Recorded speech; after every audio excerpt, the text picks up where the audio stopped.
So commitment. I'm here to talk to you about commitment.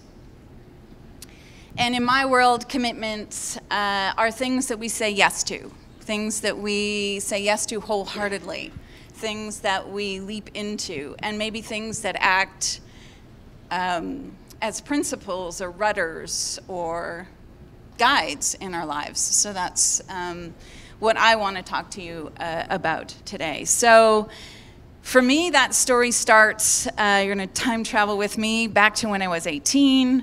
I strapped on my very first backpack. I went over to Europe for the very first time, and life was so exciting all of a sudden. You know, I was disconnected.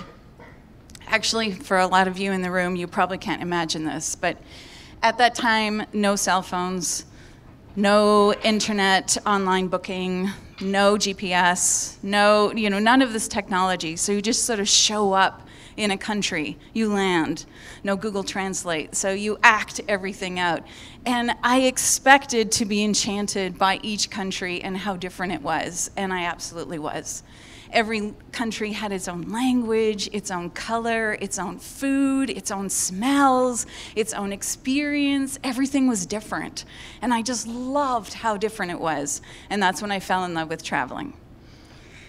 I expected all this difference, but there was one difference that I didn't expect, and that turns into actually the first commitment that I'm going to share with you today. Toilets. I know you always wish your big aha epiphany moments are special things with this kind of view. Mine was with toilets. Toilets were different. It shocked me. Like all my life, toilets had been the same. You know, there is some kind of bowl, some kind of seat, a tank, and a handle. 4 things, toilet, flush, right? And suddenly that wasn't true. And suddenly, every country I went to became an adventure of discovering how to flush a toilet. You know, some things you pull from the ceiling, some things you push in the wall, some things you had to put down, some handles you pulled to you, some things you stepped on, some things you had to push in. I mean, it was really quite fascinating. And apparently, every postcard that I sent home was about toilets. So my parents were really worried because at the time we weren't calling, yeah? So they were like, okay, well, she's spending a lot of time in the toilet. But for me, it was like, what's going on? This thing that I thought for sure would be the same, it's standard, it's a thing, right? A toilet is not. It's not the same. It's different. And if this can be different, oh my God, can everything be different? Can everything that I think I know to be true actually not be true? Can it just be the thing that I know? And for me, that was the real beginning of my journey. Oh, that's me. Sorry, it's a bad photo, but back then we didn't have really good photos. I sound ancient. And I discovered that there is a difference between, you know, the way and the way that I know. And I was about to embark on this whole journey of discovering that there is always another right answer. There is always another way. If I am stuck in believing that something is a certain thing, I need to stretch out of that. So that's the first commitment that I came to, and that's the first principle that I live my life by. So I'm wondering, are you intentional about the things that you're committed to? Are you intentional about the principles that you live your life by? How have you collected them? Where have you gone to get them? You know, commitments are different than rules. Rules are imposed upon us, and we are obligated to follow them. Commitments are things that we choose, that we step into, that we honor, and that we use as guides in our own lives. So just ask yourself that question and write a simple answer, yes or no. Am I intentional, in your little notes?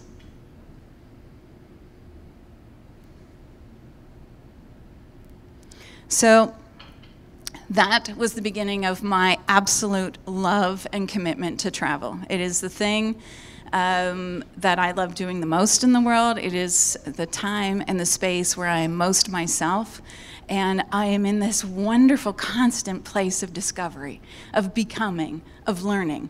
When I change the context out there, I actually am able to see and change the context in here. And that's what keeps me going. That's what makes my life full of passion and purpose-driven. So I'm going to take you now to introduce the next commitment. We're going to go together to Paris. You didn't know you were doing all this traveling today. Yay. So I arrive in Paris. I'm brokenhearted. This is between third and fourth year university. Important relationship has ended. School is fine, but I'm not all that enthralled with my program, so I've taken on a second major. There's a lot of life expectations happening right now, who I should be, what I should do. I should probably figure that out. I should become something. And I'm feeling all of this pressure. And I also have these things that I need to reconcile. I've got this thing about needing to be liked, needing to be nice, this crazy belief that I have to be loved in order to feel good and whole and happy. And all of this baggage is with me as I arrive in Paris. I've come to spend the summer to write and to hang out. Turns out, I'm actually bohemian at heart. So this was the way that I was going to heal. And I really was taking a look at a lot of stuff that was just weighing me down. I was so intent on achieving all these things and being an overachiever and being perfect that I was, always in this place of control, never really experiencing my life, but annotating or watching my life. Does that sound familiar? To anybody, so when something happened, in front of me, I would actually comment, "Oh, that was funny," instead of actually just laughing and enjoying the moment. Someone actually pointed that out to me. They were like, "That's an interesting narration."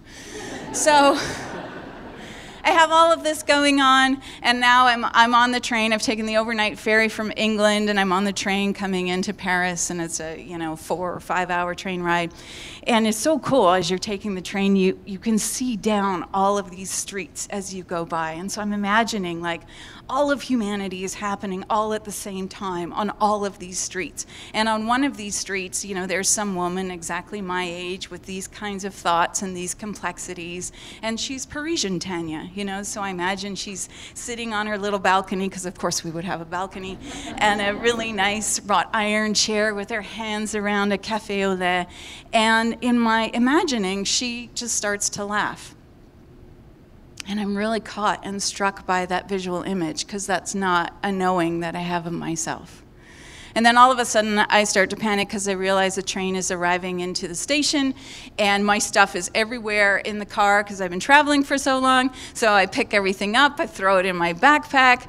And if you're backpacking, you have to be judicious about what you carry with you, right? You don't carry any unnecessary baggage or any unnecessary weight. So the novel that I finished reading gets left. The sweater that's now too warm gets left. So I'm making these decisions. What am I going to leave on the train, right?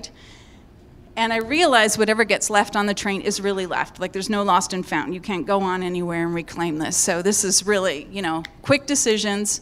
And as I'm deciding that, I sort of thought, I wonder what else I could leave on the train. What about all these things about me that I'm not so happy about? The controlling me, the serious me. Could I just leave her on the train? With everything else. So I decided I'd do that. I just made that decision, grabbed my pack back. I'm not going to be that person anymore. I stepped off the train, and of course, because we're in France, as soon as I step off the train, there's a beautiful fountain and a courtyard and a cafe and cobblestones and dappled sunlight and Parisian people all well-dressed sitting there with their legs crossed. And I decide I'm just going to sit down and have a coffee with them. So I order my café au lait, and I put my hands around my café, and I decide to let the joy just fill me. Oh yeah. Those who know me knew this was going to happen. And I laugh.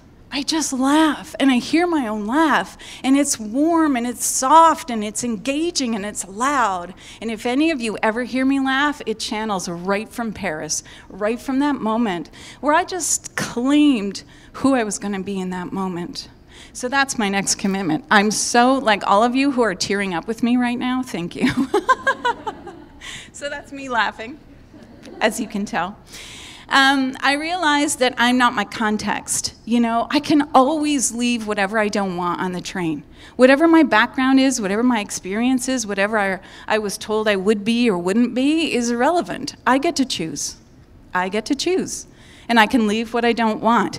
Everything is a choice. I do not believe that there is such a thing as that's just the way I am, right? So, what are you going to leave? Today, you are going to leave this room.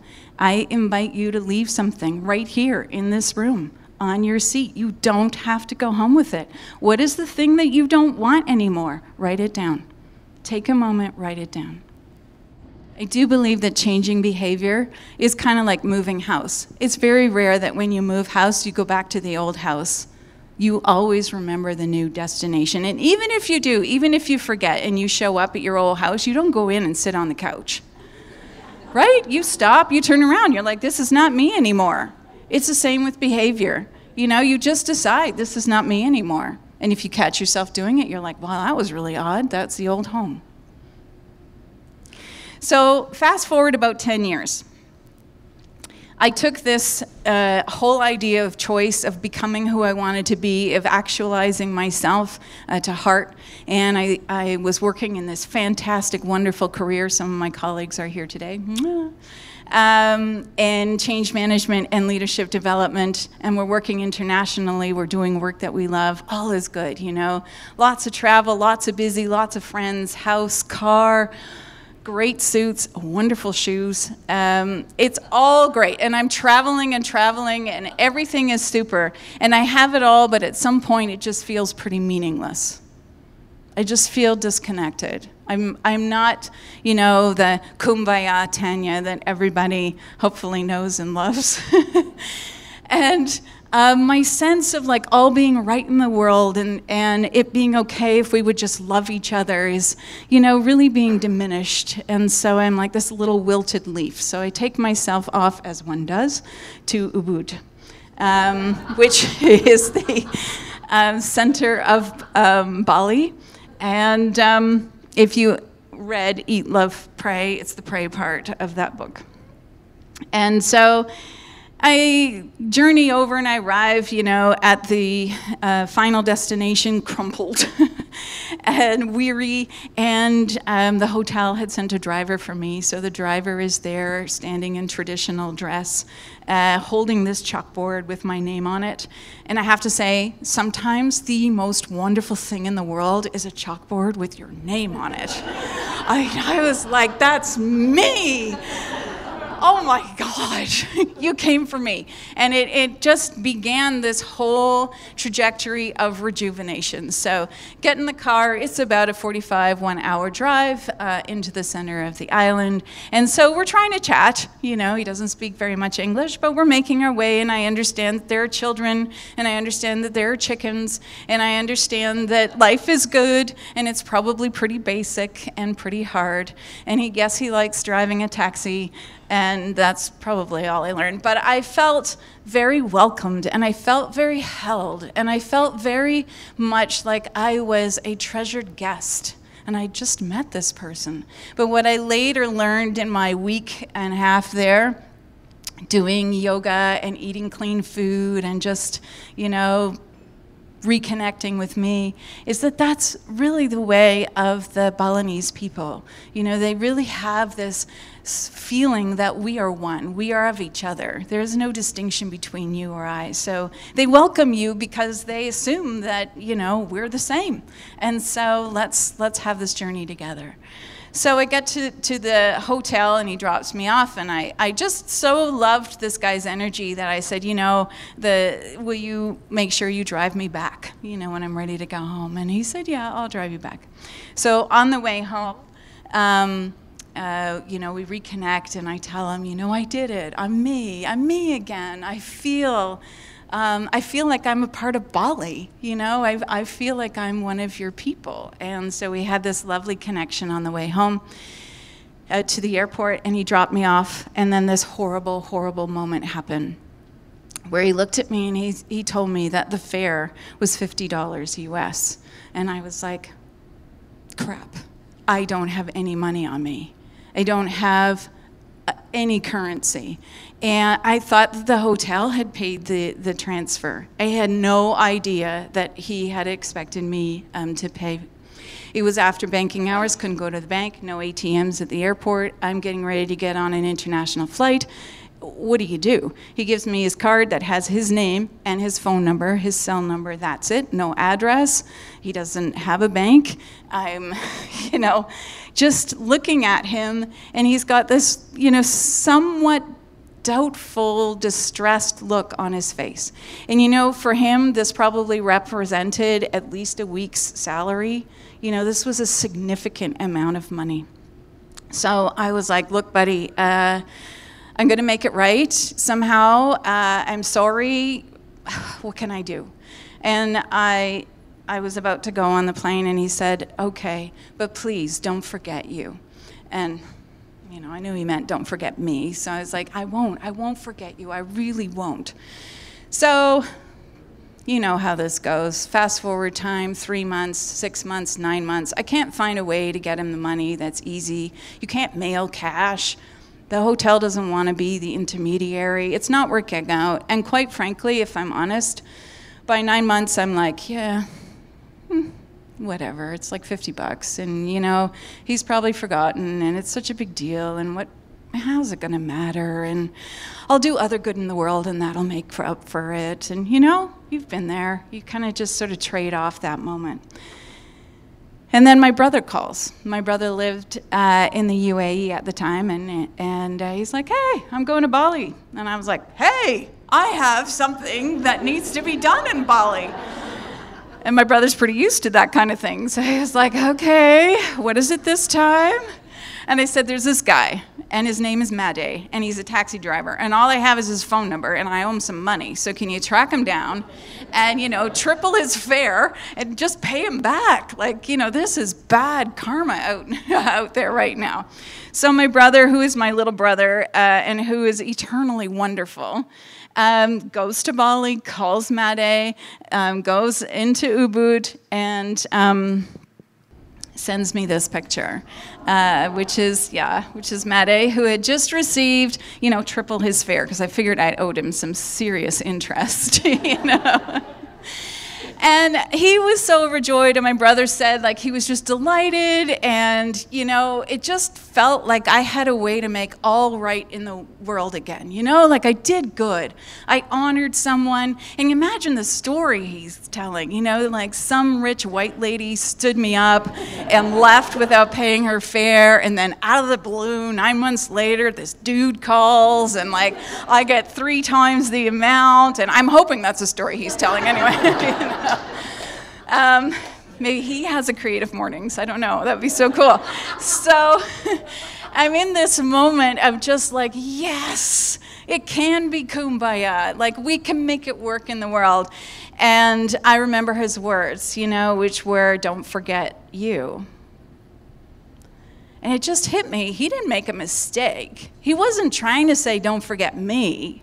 He was saying, don't forget you. Don't forget what you found here. Don't forget what you reconnected to. Don't forget what you believe in. Don't forget to be the person that you said you wanted to stand up and be. So that became the next life commitment that I am sharing with you, which is to be the kind of person that makes other people believe in what is possible. And that's what I grabbed onto that day. And so I'm wondering, what is the one thing that you could put right now, today, or this week, that you could do differently in order to inspire someone's belief in humanity? There must be one thing, one small thing. So just grab those phones, just write it down, make a commitment. One small thing that you could do differently. An apology, an unpaid debt, a hug, a thank you.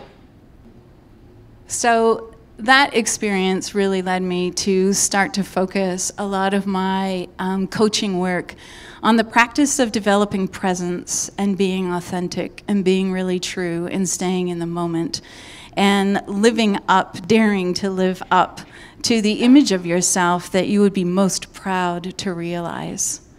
And this started to filter through into a lot of my work.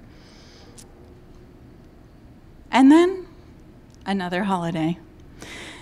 to the Moremi Game Reserve in the Okavango Delta in Botswana. Has anybody been there? No one. Excellent. You all have to go. It is absolutely one of the most fabulous places in the world. Tops my list. It was so excited to be there, so excited to be on safari, so excited because I love elephants, and I was going to see lots of elephants. So on this one particular day, I had made arrangements that we go spend the day with a couple that ran a rescue organization, and they had rescued elephants when they were babies, which are like this big when they're babies, from different circus, 2 different circus companies. And these elephants lived with them kind of like, you know, our cats and dogs do. You know, they were free to roam. They were well cared for, so they decided to stay with their human herd, you know. And so we made a rather large donation to be able to spend the day with them, and just spent the morning observing them, feeling their presence, watching them being elephants, shaking trees and walking along, and it was, you know, all really cool. And after lunch, we all were walking to where they normally lie down under the shade of some trees, and we were all just going to chill there together. And being, you know, in Africa, but being in Botswana is absolutely magical. You know, everything becomes heightened. All your senses, you know, immediately, your instincts, you become more aware. You become more attuned to what's around you. You really feel what's going on. And so I'm in this place of really connecting, you know, to this sense of everything that's happening. It's like both mundane and magical all together in the same moment. And it's amazing to realize that in this, like, it's you know, we can break out the sound music now from the musical Lion King, you know, but it really is that moment where we are all one together.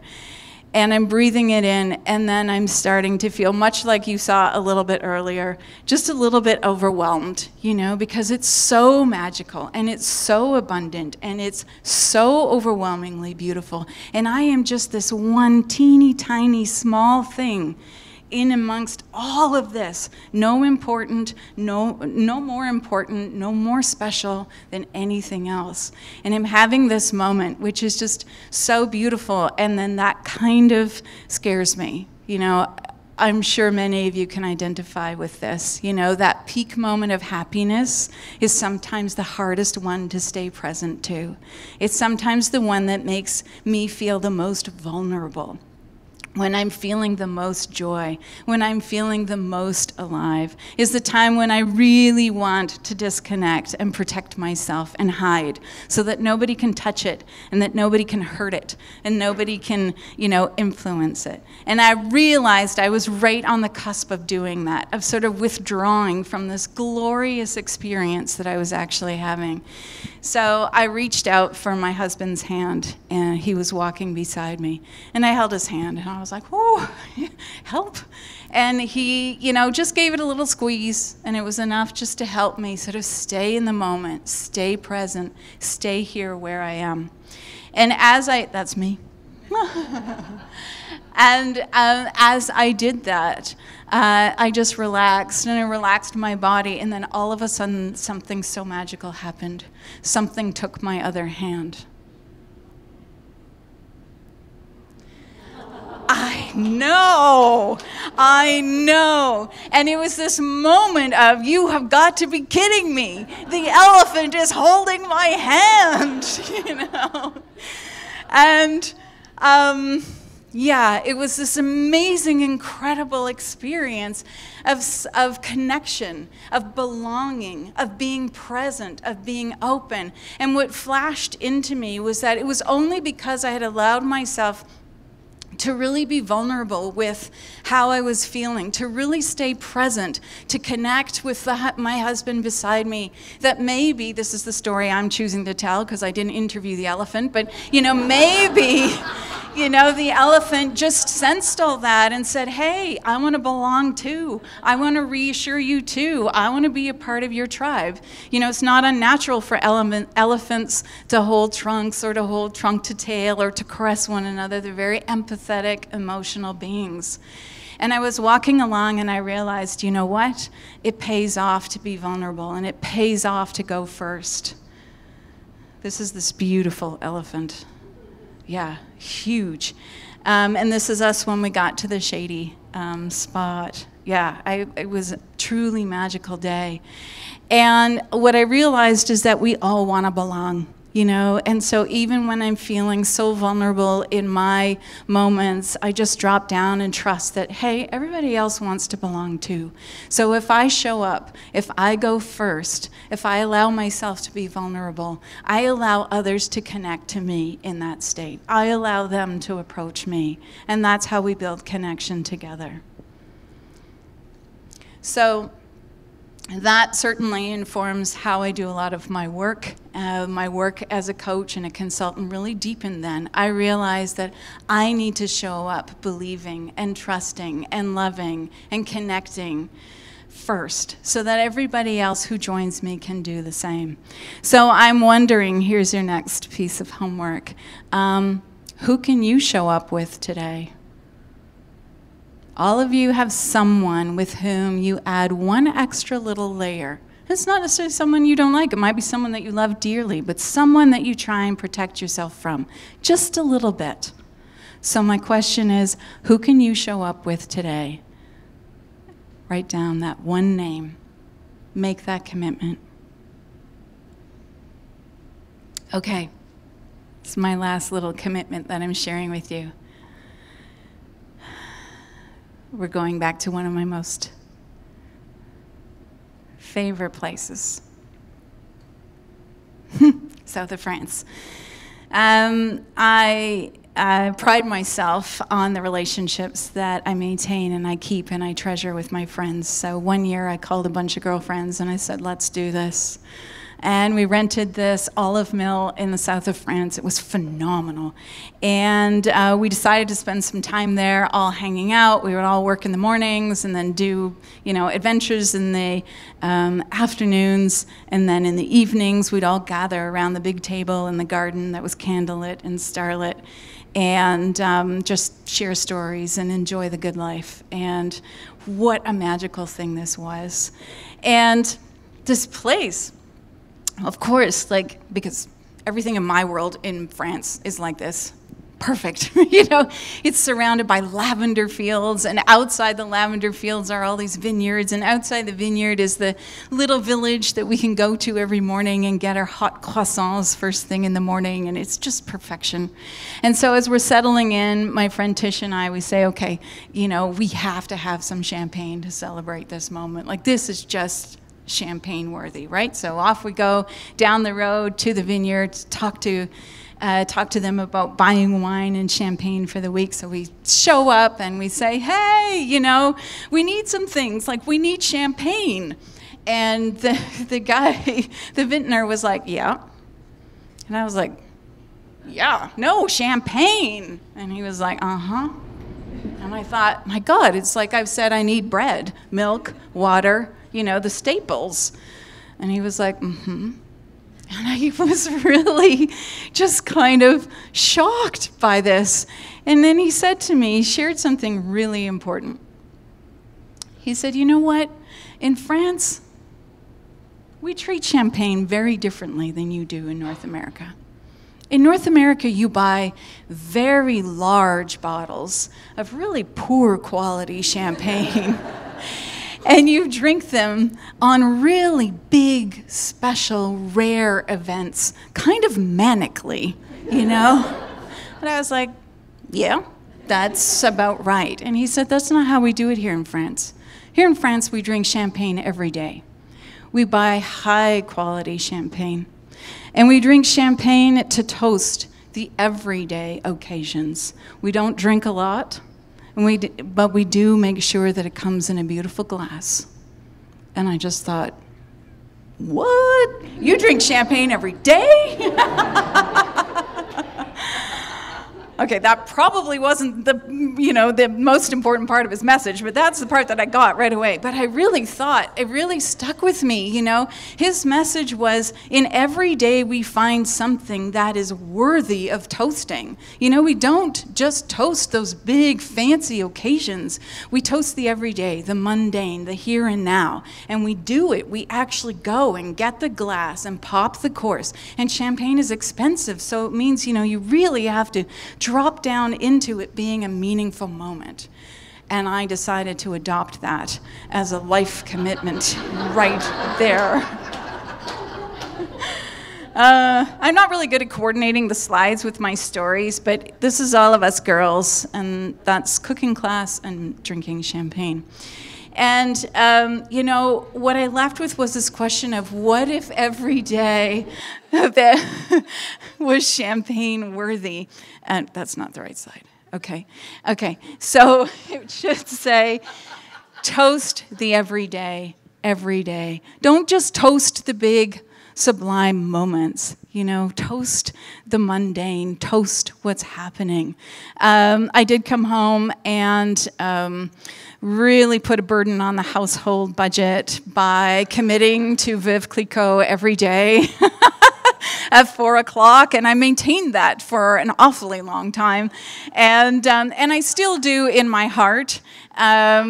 Where I try every day really to figure out, what is there to toast? What is worthy of that crystal glass, And so that's what I'm going to ask of you right now. If I could pour you a glass of champagne right now, which I so wish I could, what would you toast? What is the thing that you would toast right here, right now? So just write down your little toast.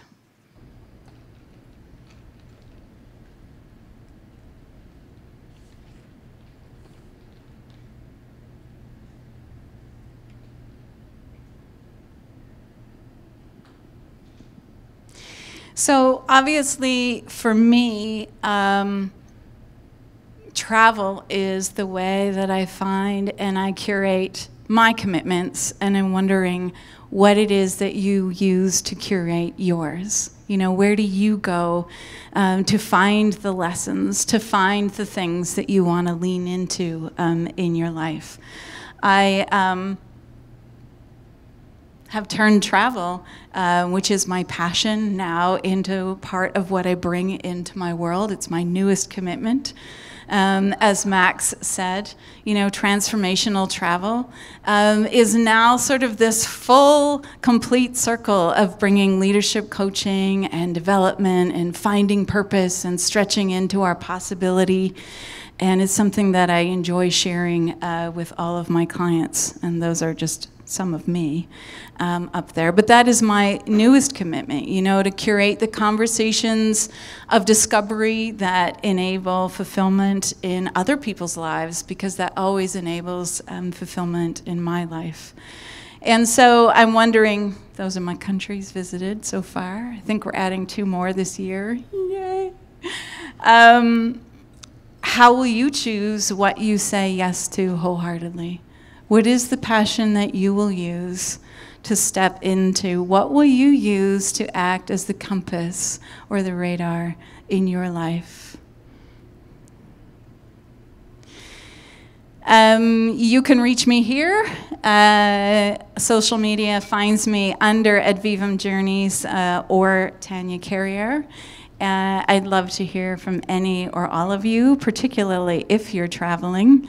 It would be so cool. This has happened now a few times, to meet up with people while traveling. That is the best.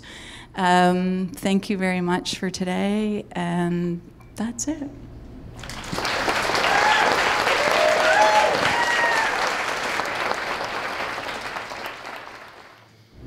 How do you prioritize your commitments? How do you decide which one's at the top of the list, which one sort of like is on the back burner, which one is, I have to consult with so-and-so about it? so on? Do you mean work commitments or life commitments or all? In general. My husband is giving me some back talk here. He's sending me a text. She doesn't. I'm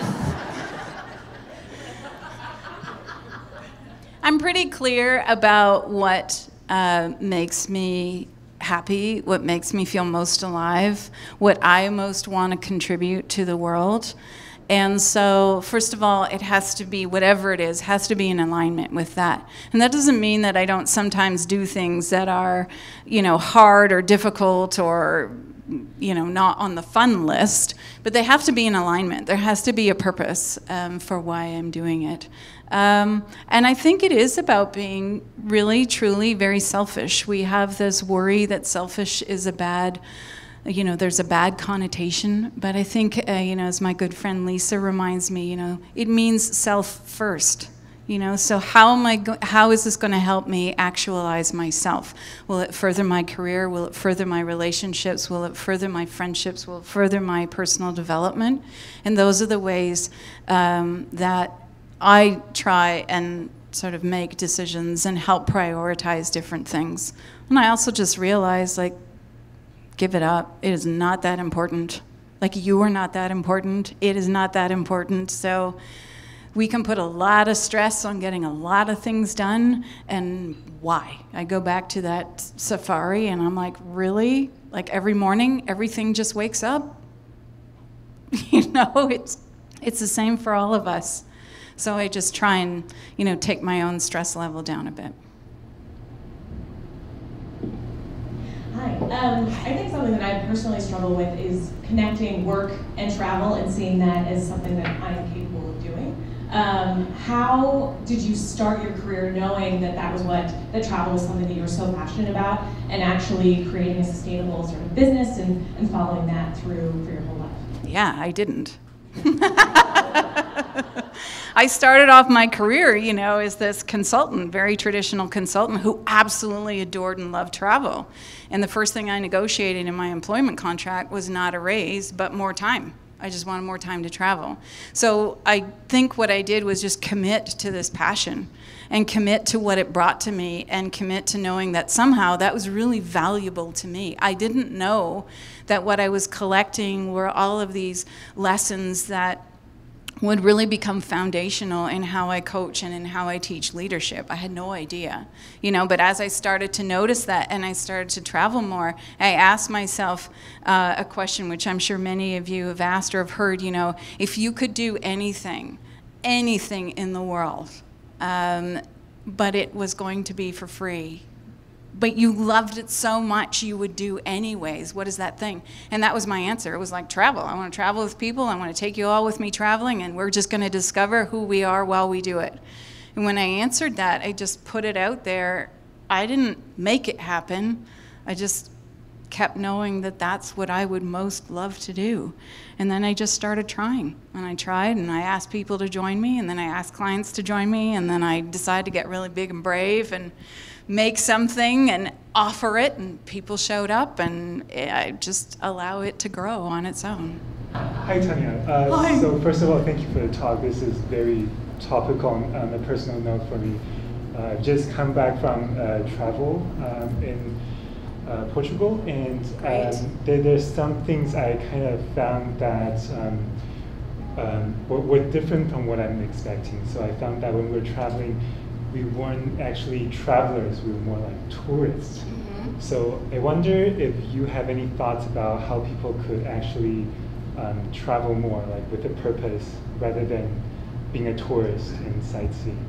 Yeah, it's luckily becoming easier, though it is surprisingly challenging. I don't know why it's so complex, but any chance that you have to actually participate in something in the community, whether it's a festival that's going on, or whether, there might be Creative Mornings happening, or there's some fundraisers. That is an excellent way to meet people, by the way. Just buy a ticket to a fundraiser. They always have tickets for sale. Go, show up. That's how you meet everybody, and you get a meal. So that's even better, But find a way to communicate with people, and don't be afraid to talk. You know, I am not afraid to just talk to somebody in the line and to act out if I don't know the language. Well, now we have Google Translate, so that's so much easier, but it's actually more fun if you have to act it all out and connect with people. I also try and now, because of this new transformational travel, it's actually my objective to travel and stay places for, 3-4 weeks at a time, so that I get to know, really get to know the place, and I get to have my favorite coffee shop and my favorite morning breakfast location. But find a way to connect. There is always an organization that matters to you, that is present wherever you're going.